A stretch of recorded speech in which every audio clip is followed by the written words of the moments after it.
આ ધજા મોટી બતાવું તમને.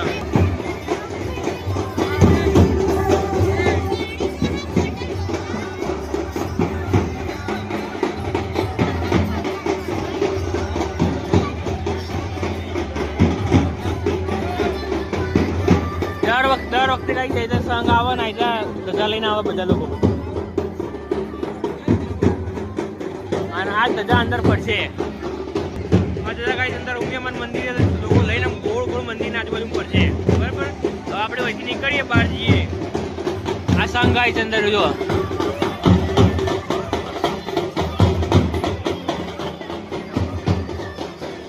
જો અંદર કીધું ને અંદર લઈ જશે. જો અંદર ચાલ્યો.